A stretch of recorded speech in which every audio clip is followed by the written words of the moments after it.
गौरीपुर नाम का एक गांव था। उस गांव में सपना अपने बेटे सूरज के साथ एक छोटे से घर में रहती थी। वो बाजार में ठेले पर सब्जी पराठे बनाकर बेचती थी, जिससे वो अपना घर चलाती थी। लेकिन उसके बेटे सूरज को अपनी माँ का सब्जी पराठा बेचना बिल्कुल पसंद नहीं। एक दिन सूरज खुद से कहता है, आज के दिन भी माँ पहले की तरह सब्जी पराठा बेचने लगी हुई है, लेकिन आजकल लोगों को कितना मजेदार खाने को मिल जाता है, जैसे कि वेज रोल और काठी रोल। जब माँ शाम को घर आएगी तो मैं उनसे साफ साफ बोल दूंगा कि वो अब से सब्जी पराठे का ठेला लगाना बंद कर दे और अब से वेज रोल या काठी रोल ही बनाकर बेचा करे। थोड़ी देर बाद शाम होती है और सपना घर पे आ जाती है तो सूरज अपनी माँ से थोड़ा नाराज होकर बोलता है, माँ मैंने पहले भी बोला था ना कि आप ये पराठे सब्जी बेचना बंद कर दो। लेकिन बेटा इसमें बुराई क्या है? माँ बुराई नहीं है, लेकिन आप थोड़ा हट का भी बेच सकती हैं जो लोगों को पसंद हो। बेटा मैं इतने समय से यही बेच रही हूँ, जिससे लोगों का पेट भी बढ़ जाता है। अब मैं और क्या बेचूं? और काम शुरू करने के लिए पैसे भी तो होने चाहिए। नहीं माँ, आप इन्हीं पैसों में वेज रोल और काठी रोल भी बेच सकती हैं, जो आजकल लोगों को बहुत पसंद है। बेटा मुझे ये काठी रोल नहीं बनाने आते हैं और ये सब चीजें तो बड़े बड़े रेस्टोरेंट में मिलती हैं। नहीं माँ, आप गलत सोच रही हैं। अगर आप भी काठी रोल बना बेचना शुरू कर देंगे तो लोग आपके पास भी आकर खाना शुरू कर देंगे। लेकिन ये रोल बनते कैसे हैं? अरे माँ, ये कोई मुश्किल बात नहीं है। आपको बस एक मैदे का अच्छी तरह पराठा बनाना है और उसके अंदर कुछ सब्जियां, मसाले और सॉस डालकर उसका रोल बना देना है। लोगों को ये खाने में बहुत अच्छा लगता है। अगले दिन सपना अपने बेटे की बात मानकर काठी रोल का ठेला लगा लेती है। सूरज की बात को ध्यान में रखते हुए रोल तैयार करती है, जिसे देखकर सपना के पास एक ग्राहक आता है। जरा मुझे काठी रोल देना। सपना उसे काठी रोल बनाकर देती है और जैसे ही ग्राहक उस रोल का खाता है, अरे तुम्हारे काठी रोल कुछ खास नहीं है। वो ऐसे कह के वहाँ से चला जाता है। तभी सपना उदास मन से कहती है, मैं कितने सालों से लोगों को पराठा सब्जी बनाकर बेचते आ रही थी, लेकिन कभी मुझसे किसी ने इस तरह की शिकायत नहीं की थी। मैं अब कल से ये रोल नहीं बेचूंगी। कुछ देर बाद शाम को जब सपना घर जाती है तो सूरज उसे खुश होकर कहता है, माँ आपका आज का काम कैसा रहा? मैं कल से ये काठी रोल नहीं बनाकर बेचा करूंगी, क्योंकि ना ही मुझे ये रोल बनाने आते हैं, ना ही लोग मेरे हाथ के पसंद करते हैं। ठीक है माँ, तो कल से आपकी जगह मैं काठी रोल बनाकर बेचा करूंगा। फिर अगले दिन सूरज खुद काठी रोल का ठेला लगाकर उसे बेचने लगता है। आज पहली बार मैंने काठी रोल का ठेला लगाया है, पता नहीं मैं कामयाब होऊंगा भी या नहीं। सूरज जैसे ही रोल बनाने लगते हैं तभी उसके पास ग्राहक आने लगते हैं, लेकिन कोई भी उसके रोल की तारीफ नहीं करता है। कैसा रोल है? इसका स्वाद बिल्कुल बेकार है भाई। दाम बढ़ा लो बेशक, लेकिन चीज तो अच्छी दो। ग्राहक ऐसा कह के वहाँ से चला जाता है। ग्राहक की बातों से सूरज काफी परेशान हो जाता है। तभी उसका दोस्त अमर वहाँ पे आता है।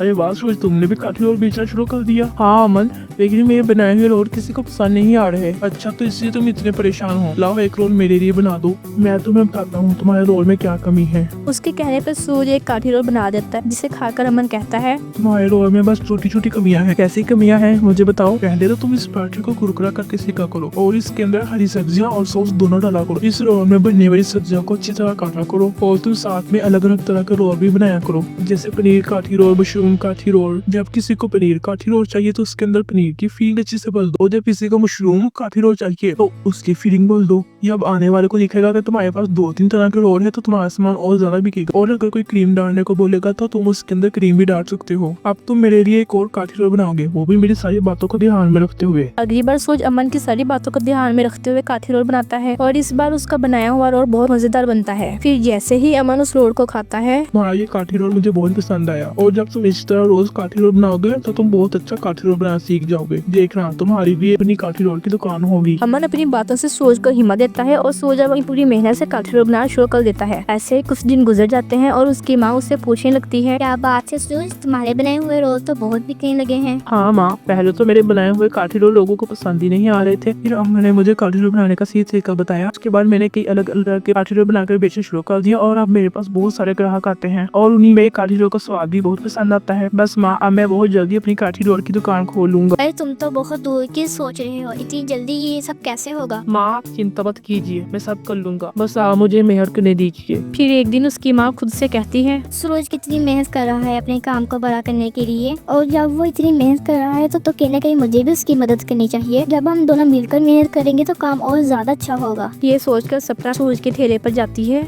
माँ आप यहाँ, आपकी तबीयत तो ठीक है? हाँ मेरे बेटे, मेरी तबीयत बिल्कुल ठीक है। अच्छा माँ, तो आप यहाँ बैठ जाओ, मुझे भी बहुत सारे काठी रोल बनाने हैं। तभी तो मैं आई हूँ, मैं तेरी मदद करवा देती हूँ। ग्राहकों की लाइन देख के सपना कहती है, सूरज मुझे यकीन नहीं हो रहा कि तुमने अकेले ने अपना इतना बड़ा काम बना लिया है। माँ मैंने तभी कुछ किया ही नहीं। अपनी कामयाबी मैं तब मानूंगा जब मैं अपनी मेहनत से अपनी एक दुकान बना लूंगा और लोग मेरे यहाँ काम किया करेंगे। ऐसे ही कुछ टाइम गुजर जाता है और कुछ ही वक्त में सूरज अपनी एक दुकान का मालिक बन जाता है और आसपास सभी जगह सूरज की काठी रोल का नाम मशहूर हो जाता है। इसी तरह सूरज कामयाबी हासिल कर लेता है और अब दोनों माँ बेटे खुशी खुशी रहने लगते हैं।